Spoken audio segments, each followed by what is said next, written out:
Hey everyone, my name is Danilo Petrovic. I'm Ilya Marchenko. I'm Denis Kudla. I'm Evgeny Donskoy. I'm Henry Laaksonen. I'm Peter Torebko, and you're listening to the Game to Love podcast.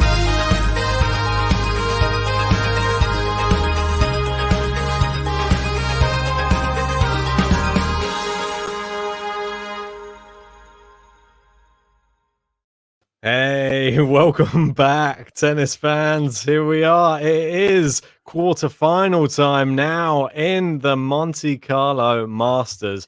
And did we, have a bit of a, humdinger today. Dan Evans through to the quarterfinals, mate. And what a fantastic performance. I mean, Team GB loving it all the way today. And even though I had Djokovic to win the bracket, happy for Dan, mate. Hopefully he can go one better, get into the semis.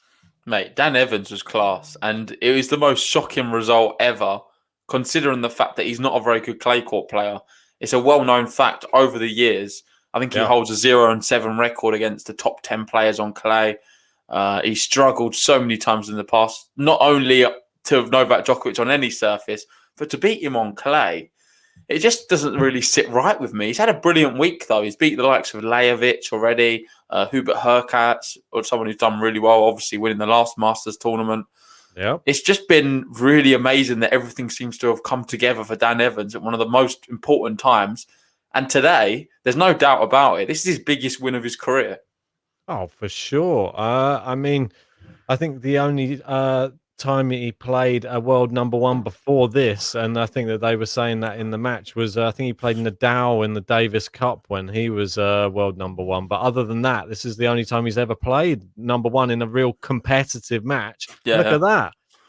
Fantastic. And Djokovic in good form as well, really. I don't think you can really say that he wasn't coming into the match. He was on a... It was unbeaten.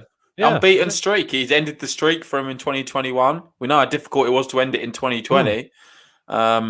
It took a crazy decision at the US Open, really, for it to all come tumbling down for him.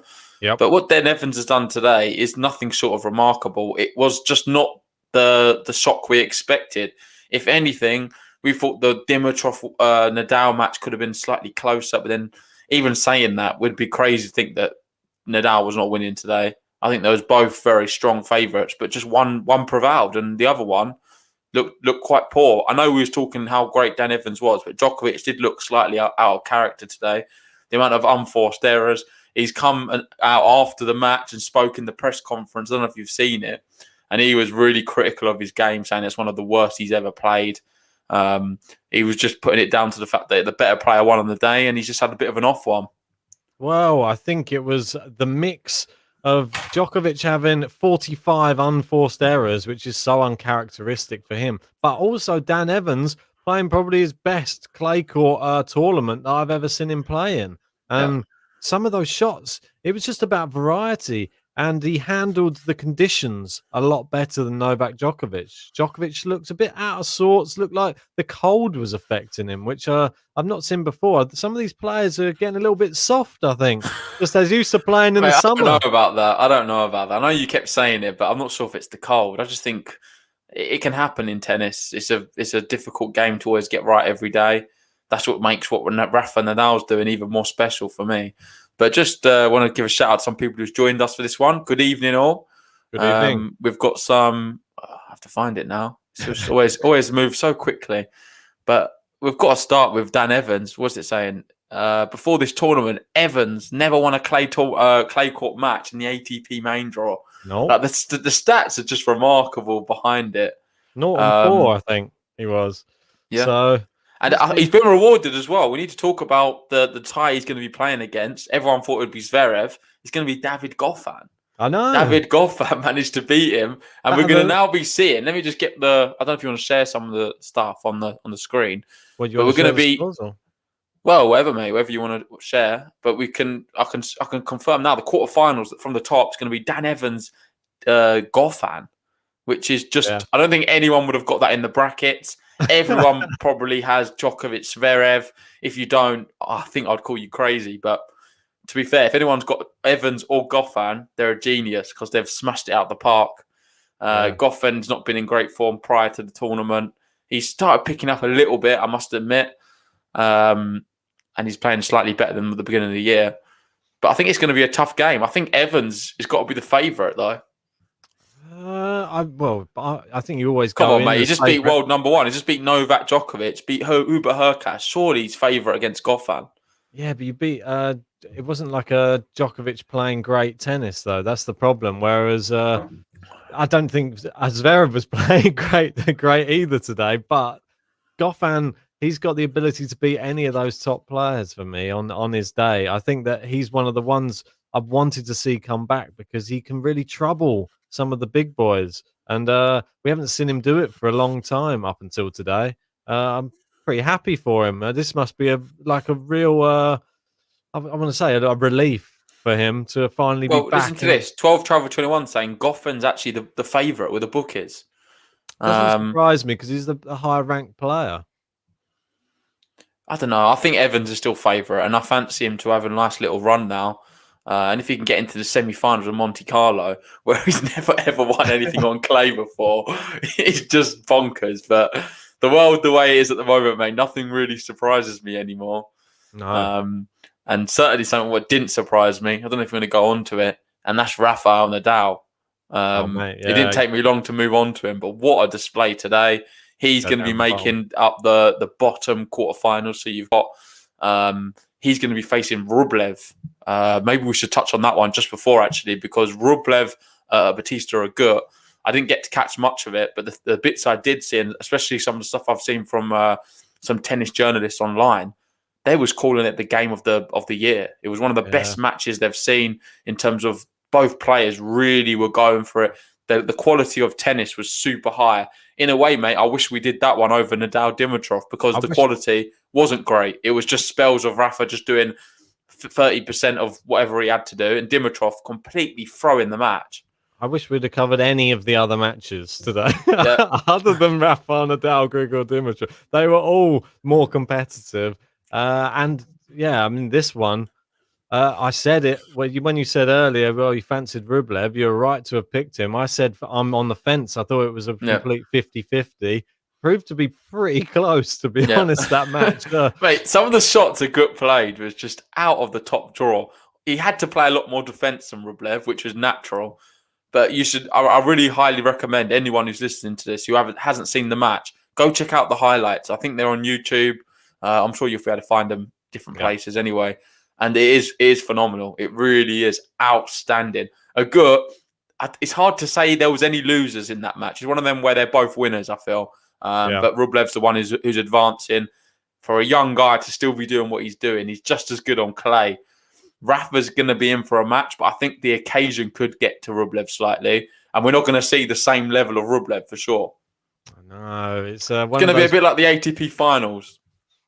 It's a deer in the headlights again. Hopefully not. Hopefully he was asked. He was asked after the match. He was like, "Oh, so the guy was like, oh, you've got Rafa Nadal, first ever match together on clay. How are you feeling?" or something about that. And he just looked. It was like, and he just started laughing, saying, "I can't remember what he said. I think not so sure or something like that." Just started laughing. Yeah, I mean, he suffered in that ATP finals against him. It was a big occasion for him. Hopefully he learns from it. And hopefully he can just... Because Nadal, even though he's breezed through against Delbonis and Dimitrov, sometimes doesn't do any favours. Yeah, I know what you mean. Because you're not really that warm for it. Not tested at all, at all. We're saying that, mate, but we still saw enough glimpses of Rafa, I think, today to be quite confident he's going to be going into this all right. And I think his serve's been impressive as well. He's hit a few aces. Serving well, so that's a few winners here, there, and everywhere. We've got Kathy there saying she's watching Rublev Agut now recorded. Highly recommend it. Great watch. The cool one. Nadal's going to win his 12th Monte Carlo. You've got to fancy him now. He's definitely the clear favourite. It's going to be a massive challenge for anyone to stop him. And Dan Evans stop him. Well, imagine Dan Evans beats Djokovic and then beats Nadal to claim his first Masters title on clay. Well, mate, it would be ridiculous. I mean, if that happens, mate, special song coming for Dan Evans. I think if that happens, definitely. I want to touch on matches that were sort of happened before the whatchamacallit, happened before that match earlier today, which was the match we covered. Davidovich Fokina, which I know that you were keen to speak about, one of your faves.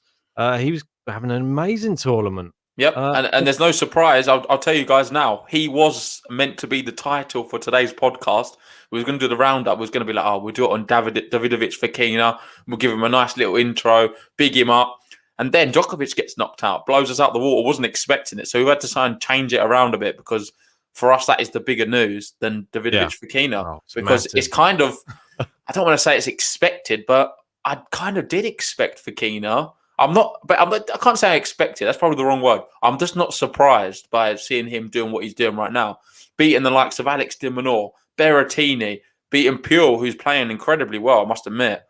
Came from, I think he was 5-2 down in that second set as well and managed to pull it back, I believe. Or was that Fognini? No, Sorry. it wasn't that, mate. No, he was up. You're getting mixed up with Fognini. Davidovich Fokina was up and he sort of got it. He got pegged back, almost got broken and lost the set. And then he come back, won the tiebreak. I'm most impressed by the fact that he's beaten Pui, but beaten him. He's not dropped a set yet. And he's beat Alex de Minaur and Berrettini. These are two quality players. I'm not that surprised, mate. He's really good. And I was bigging him up in the next gen tournament. We wasn't actually doing the podcast then, but I was bigging him up to you. And I thought he was going to actually do really well in that tournament. I think Alex de Minaur was the guy who won it in the end.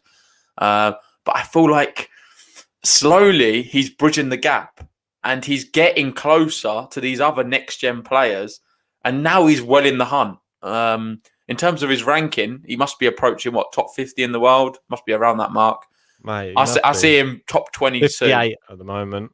He's got all the ability to be a top 20 player any moment soon. Keep the consistency. He can do it on hard courts. Clay courts, he's better. Watch out Tsitsipas, mate. Watch out Tsitsipas. Hopefully he gives him a good match. I'm interested, but how did you have him going in your bracket?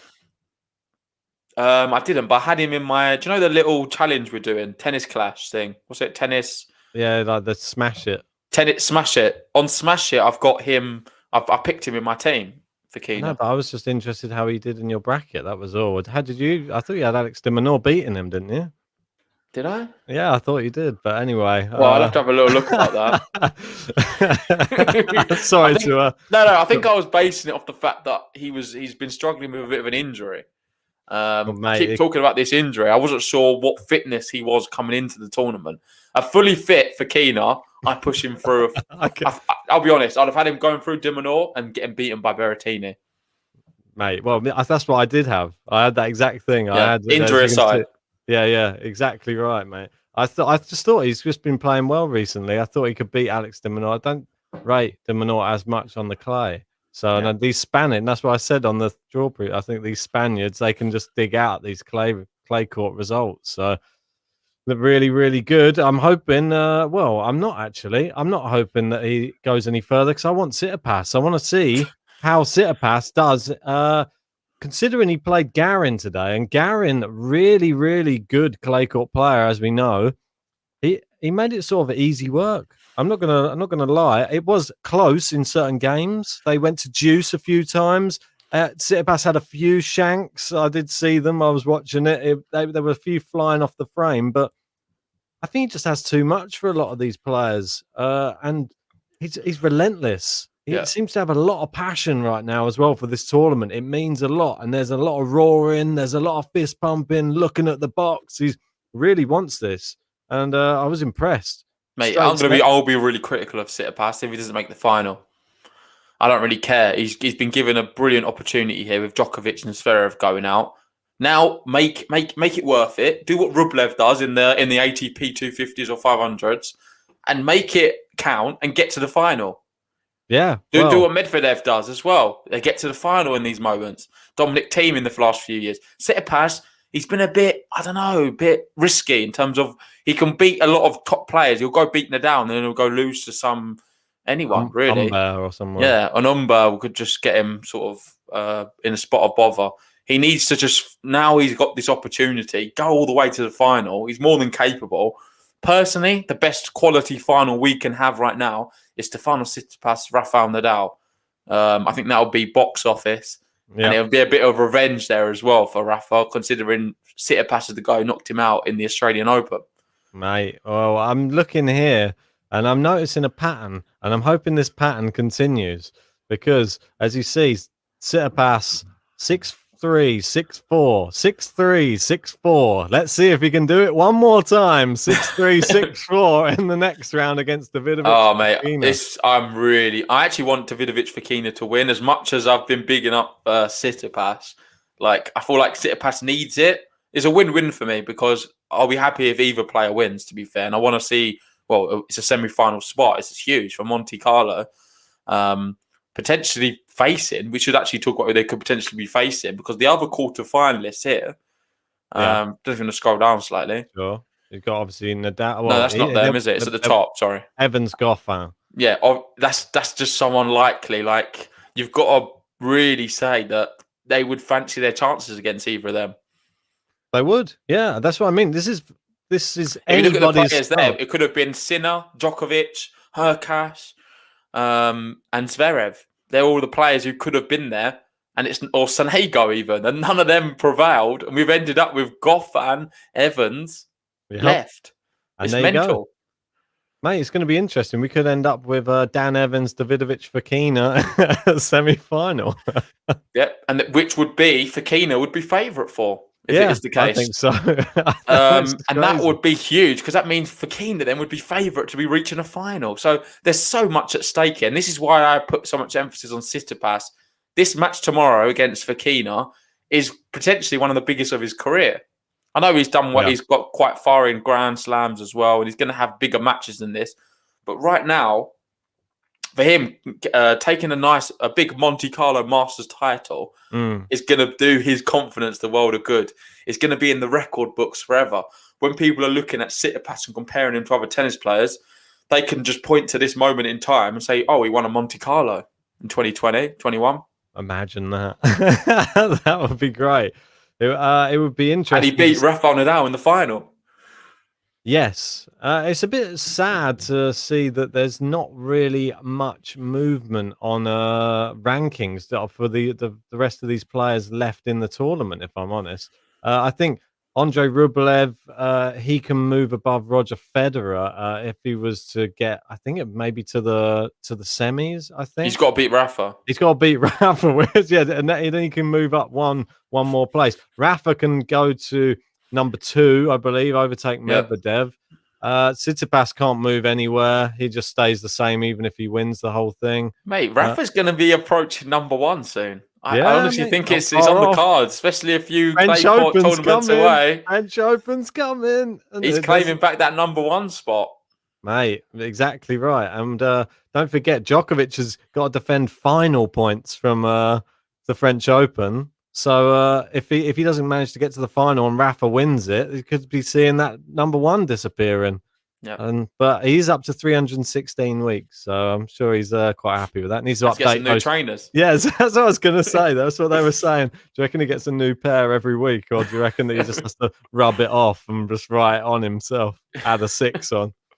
But yeah, going down to Dan Evans, and he would move up to 26th, but obviously Fognini is still in it as well, who's in 26th. Well, Fognini's got a lot at stake because he's going to lose a lot of points if he doesn't get close to the 500. Yeah, he's losing 500 points. This is let me just show you this quickly because I've just got like the live what do you call it up? What do you call them? Live rankings. Yeah. So I'll just ping this up just so you can see. Crazy. These 3 players who are left in. This is how close they are in the rankings. Kathy knows. Rafa number 1 soon. That's it. So it's quite crazy that obviously Dan Evans, Fabio Fognini, and Casper Ruud all still in 27, 26, 25. So they're all trying to fight to try and overtake each other in this small mini bracket they've got going on here. Well, Fabio's dropped 8 places there, it looks like, but he's still in the hunt. I think that's the last match we need to talk about, but we'll touch on that in a second. You can see there Fokina, he's risen 10 places in it. Yeah, so he'll be going awesome. So he has broken the top 50 now. He'll be going above Martin's. No, I think that's his updated now, mate. No, it's 1475, I believe. That's what it says. The next point. Oh, is that the next if he wins the next round? Excuse me if I'm reading this. Yeah, that's what I'm incorrect. saying. I don't really know how to completely read it. I'll be honest. I think this is his current standing before the tournament, and this is what he's on based upon his position in the tournament right now. That will be if he wins the tournament. So he will move up. If he loses the next round, he moves up to 41 in the world. Thanks for that ad, Oka. Just popping up. Well, no, because it'd be 1-4. Oh, yeah, 1 point. Yeah, you would do. Yeah, Fucsovic will lose some points. So, yeah, he'll move above him into 41st. Anyway, I'll move away from that and our dodgy look at the rankings. Can move back to have a look at what was a more interesting matchup. One that I said that I wish that we could have done, which was Casper Ruud versus Carreño Busta, mate. Yeah. And what an epic match that was. And what a bottle job. Carreño Busta. I didn't expect that from him. Well, I kind of did. Wrong one. He's more than capable. Busta's more than capable of a good bottle. Do you think so? Yeah, I think so personally. And I'm pleased. I'm super pleased. Yeah, I'm happy. I think there's no hiding. I'm not the biggest Carreño Busta fan. Well, look at this. He does frustrate me a lot. I hate all the fact of the way he does medical timeouts and then he complains about other people when they do it. He reminds me of a bit of a petulant child at times. A little bit. And I don't really like him too much. He's a quality tennis player. He had a fantastic season last year. But on this occasion, Casper Ruud, I'm just super chuffed he managed to win it. Obviously saved what they're the 2 match points, come back, broke us at 5-5, and then served it out very comfortably. Showed nerves of steel. I love to see that Casper Ruud, mate. A lot of bottle. So always when I don't back him, he's likely to do well. As soon as I jump on the bandwagon, he goes out the tournament. But I just want him. He's another player. You're one of your big favourites and somebody that I just think's incredible. I'm so disappointed with him in the last tournament before here. Can't remember off the top of my head who he lost to. I'll just have a look on here quickly. Who was it he lost to? Oh, Alcaraz. Yeah. Lost in straight sets to Alcaraz, which is, well, high praise to Alcaraz, considering the body of work he's put together this week. Alcaraz, I wish we would have seen him here in Monte Carlo. Imagine that. Well, imagine he had been the top half of the draw. Might have been able to knock out Djokovic as well. You just don't know. This is what I mean. If he'd have been in instead of Holger Rune, although he would have been playing Casper Ruud if that was the case, he might have been in the same position right now. Who knows? Yeah. But Casper Ruud, mate, incredible. I'm happy for him, but he's got a very, very tough matchup. He's got the reigning champ, mate. He's got Fabio Fognini. Well, how'd you see that one go? I don't know. Have a little look at that because I'll be interested to see who the favourite is. Personally, this is going to be crazy. I think Ruud should be the favourite. I'm not sure if the bookies are going to see it that way, but personally, he's my favourite. I see Casper Ruud actually knocking Fabio Fognini out now in this next round. It's more desire as well. I really want it to happen. And I think he's got all the skills to it. And yet again, it's another really big opportunity. We then could be seeing him play against Rafael Nadal. Obviously, someone who's come through the Rafael Nadal Academy. He's got a lot of links to Rafael Nadal. They know each other well. It'll be amazing to see that them two are going to be playing against each other in a semi-final at Monte Carlo. I know. It's crazy, mate. If that happens, it's going to be incredible scenes. 2 of the biggest top spinners on the whole tour. So that would be an interesting one. I feel sorry for the ball, mate. They have to change balls after every few service games. Be a big furry balls by the time this match ends. But as you can see there, mate, Casper Ruud, the favourite against Fabio Fognini, despite being the reigning champion, doesn't mean anything. Casper Ruud in hot form. They're giving it to the youngster. Yeah. Oh, interesting. I knew it would be close. I think that's a good bet if anyone wants to get on that one. I recommend going on Casper Ruud. I think he beats Fognini, the reigning champ. I think take a punt on Fognini at 2.1. Come on. That's it. He's the reigning champ. He can turn it on, mate. He's been playing well all week, but I think he's come to the end of the thing. I just want to give a shout out to Thomas Rock there with the super chat. Thanks for that, mate. And he said, I think Rafa just broke Grigor again. He was given 199 earlier for every Dimitrov break a serve. Oh, mate, I think Dimitrov's probably broken down now somewhere in Monte Carlo. Maybe he's at a bar somewhere. Have you seen the excuse for it? He said he had pain in his tooth. I just don't buy it, mate. Really? Just start. Just don't say anything. Just say nothing. There's no point even coming out with anything. He had a toothache. That's why he lost. Really? I don't believe it. But anyway, it's ridiculous. I mean, in fact, Till Trevor's asking, what do you guys make of that excuse? I think it's embarrassing. I don't believe it. 1 minute, Rafa, he come out and he was like, "Oh, I didn't know that, fair play," and he's being all nice about it. But I don't think he really believes it, to be honest. And he was just saying afterwards, he didn't have to do anything. Dimitrov gave him the match. He had strange tactics. He was playing super aggressive, which I noticed as well during the match. Dimitrov just did not want to be there. It was absolutely appalling. One of the worst displays of 2021, I think. I think it wins worst performance of 2021 so far. Just going into the end of year awards, is it? Yeah, I'm gonna remember this day, mate, as historic for Grigor Dimitrov. Mate, I think he's going to be up there with the Benoit pair performances. That one, he didn't even. It was not like he actually threw in the towel and was just playing terribly. He was just playing really badly and didn't change anything to try and make it better. And that was the sad thing. And I think he cared as well. He was rushing the serve every time. He didn't seem too phased about it. Yeah, he's giving the ball double faulting and just hitting it long every time. How many double faults was it in the end? Must have been 6, I think. It was becoming a bit of a joke at one point, seeing how it was just constantly double faulting. He couldn't get a first serve in for love nor money in that match. His first serve percentage was 57%. Not that bad. First serve points won 48%. Second serve points won 32%. So terrible on the second serve. I just think it's just it was just a little bit embarrassing. 5 double faults. I don't know, mate. He'll be back. He'll be back. We've got Dimitrov. He'll still be doing well. Hopefully, we'll see him win a tournament in the next tournament. Don't you worry. He's got it. He's got it in his locker. He's a quality player. He is.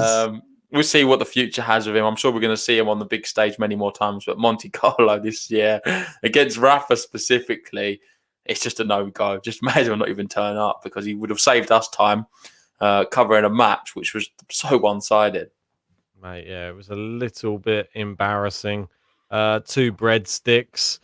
I don't know. It's probably he want to get himself out of France as soon as possible so he doesn't have to see any other breadsticks for the rest of his days. Mate, I think we've got some cracking matches coming up tomorrow. It's better to focus on them rather than the poor performances of Grigor Dimitrov. Yeah. So Stefanos Tsitsipas, he is first tomorrow. You can see it coming across the bottom of the screen. Tried to put them in order for you. And also, while we've got them coming down the bottom at the bottom of the screen, I want to just ask you now, Ben. I want you to give your predictions for 1, 2, 3, and 4 right now. I want you to give me a name for each one who you think's advanced into the semi-finals. So give me your 4 semi-finalists. They've all disappeared now. Here they go. They're coming back. They're coming past. Tsitsipas. It's like the generation game. you have to remember them all. Tsitsipas, Evans, Fognini, Nadal. Okay, so I'll wait for mine. I'll wait for it to come back around again. You can't remember. Here we go. No, I can remember them, but I think it's more dramatic when they're there. It is. I'm going to go Fokina, Evans, Ruud, Nadal. Oh. And that's very much hard. I think Tsitsipas could do it, but I would love to see Fokina do it. Oh, we got a few people chatting in. Let's see what you guys think. We'll wait for it to come round again. Here we go. It's back again. Almino's got. Oh, he's done it in the wrong order though. That's disappointing. We have to read it in the right order. Tsitsipas, Goffin, Rublev, Ruud. Oh, Rublev. What? Wow, that's a big one. That bit of a Rafa hater, Almino. We've got Abasa going Evans, Tsitsipas, Nadal, Ruud. Ooh. And 12 travel 21s going Goffin, Tsitsipas, Rafa, Foggy. Interesting. Oh, everyone's got a different take on it. Yeah.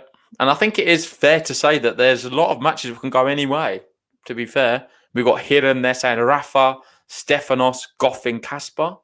He's used the first names only. Yeah. Goffin. Didn't want to call him David. Yeah, maybe they confuse things. We've got they're all coming in now. Yeah, Kyle, Tsitsipas, Evans, Fognini, Nadal, Vimbai, Rubles. I thought that was one of the things. Just had Rubles has not impressed me. I think you're wrong there, mate. Or has impressed me. Yeah, he certainly has. He's been incredible. Really has been good. Yeah, and Almino saying, I'm not a Rafa hater. I just don't let Rafa cloud my head. Well, Come on, mate. It's number 12. It's happening. And there's a lot of chat here from Kathy talking about, they were still talking about Dimitrov's toothache, I think. We got Novocaine being the topic of conversation is a brand name. It's local anesthetic medication that is used to numb a particular part of the body. It's most commonly used in dental procedures to numb the area around a tooth. Yeah. And it's also a song. Who is it by? Oh, Frank Ocean, I believe. Yeah, really good. I love that. What a song. Novocaine, Yeah. Novocaine. I'm glad you know that song. Numb the brain. Mate, it's my favourite Frank Ocean song. It's my favourite Frank Ocean one. Apart from thinking about you is quite good, but that's a bit mainstream. Mate, the video to Novocaine is trippy as well. Yeah, it is a bit. Cool video. Yeah, really, really love that tune. But thanks for bringing that up, Kathy. We'll have a reminisce of some Frank Ocean tunes. Might go listen to it afterwards. Mate, but anyway, but before we wrap it up, let's just have a little look through the bracket and see how people are getting on in the league.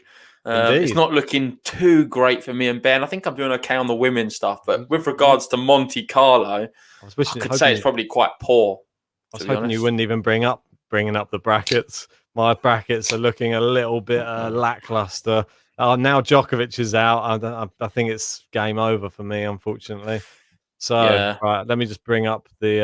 I'll do the share. We can go through the Charleston one as well. I'm doing just as equally as bad in that one.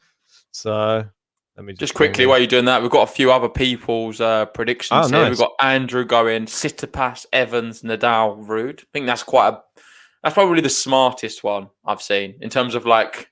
It's going to offend people now, but that's just the one which is. It's not the one I've picked, so I don't mean it in an offensive way. It's Why just is it the smartest. I just feel like it's the most practical. Probably played it the most safe, I think. Goffin's favourite. I think the bookies have got it wrong.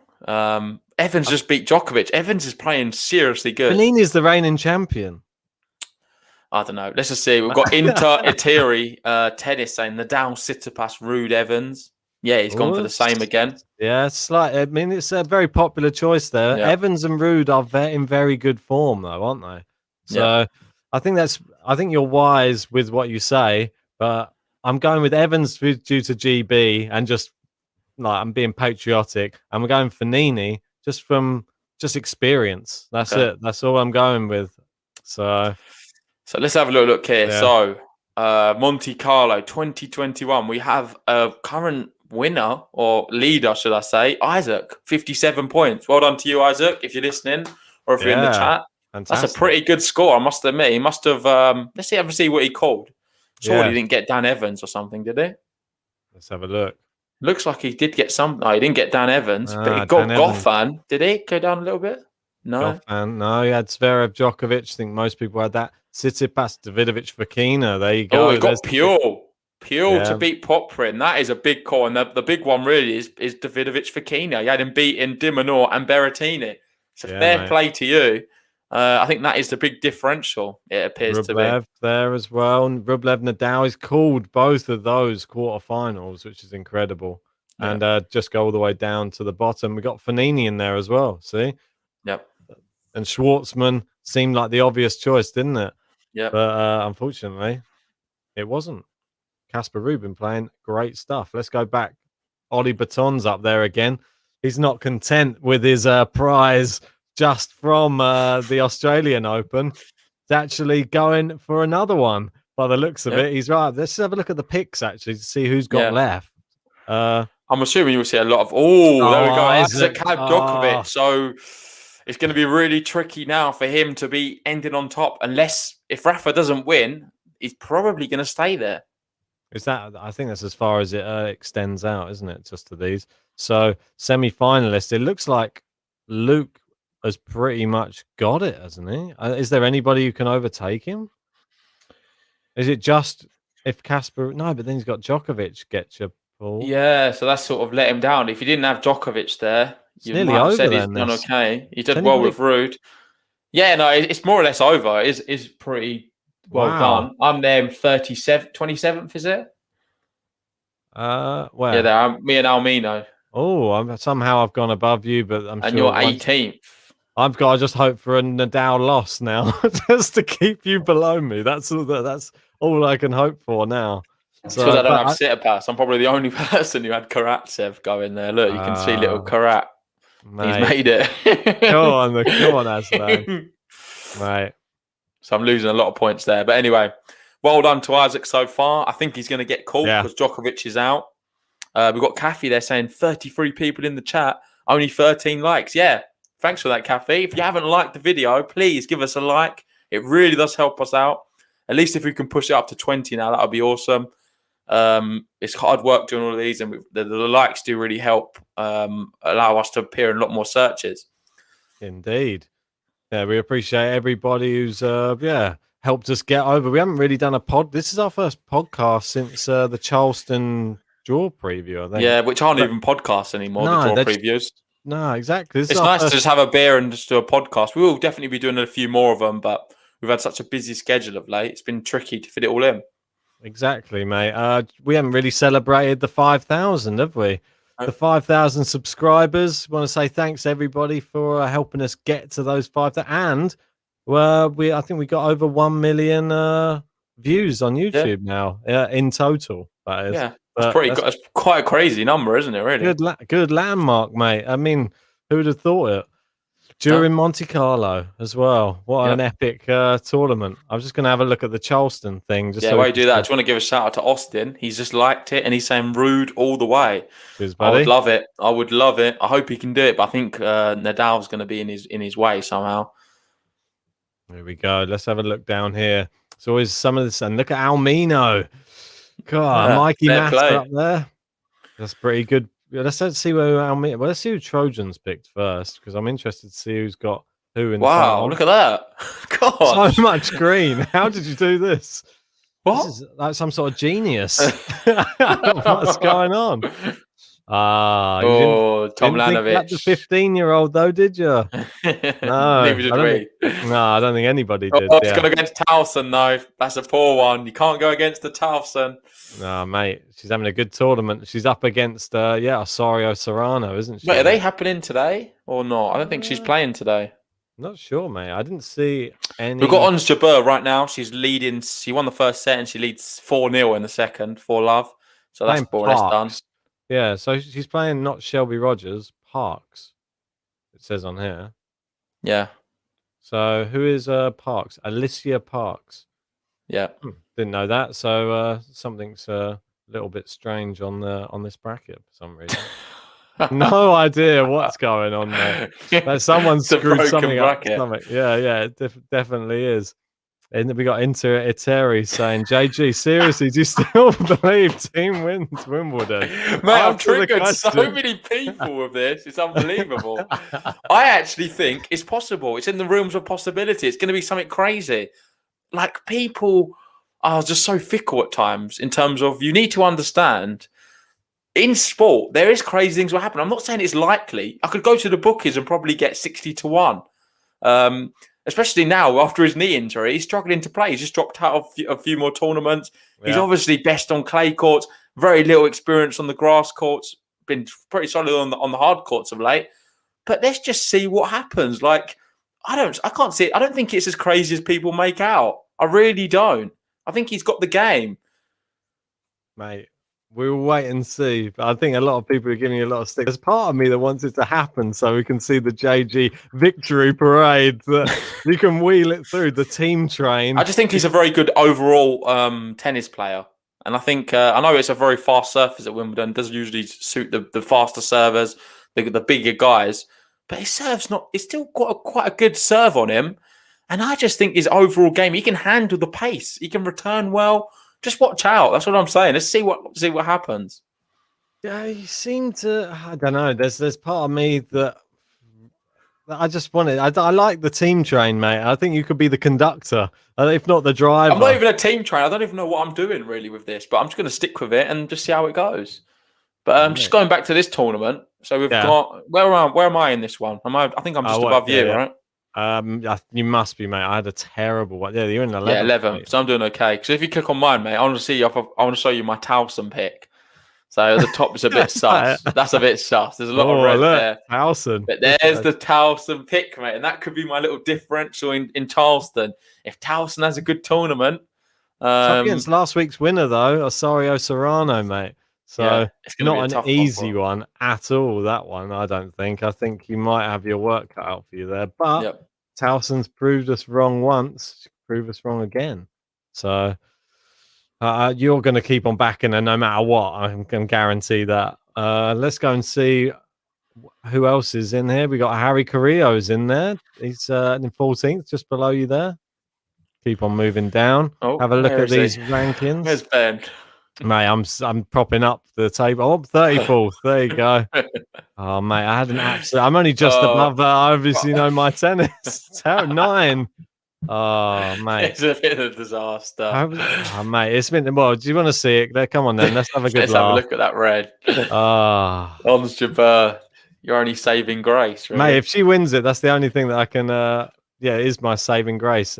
Davis going out, Kovinic. Mate, terrible. Cornet, terrible. Did well with Brengel. Yeah, great.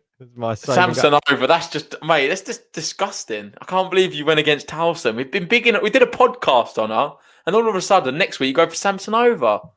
Mate, I don't know what's going on. I went through this one pretty rapidly when I selected it. I'm not going to lie. It wasn't the highest rated tournament on the calendar for me. And we had Monte Carlo going on. It was a bit distracted, but yeah, I'm doing great in that. You must have put all your time into that one instead.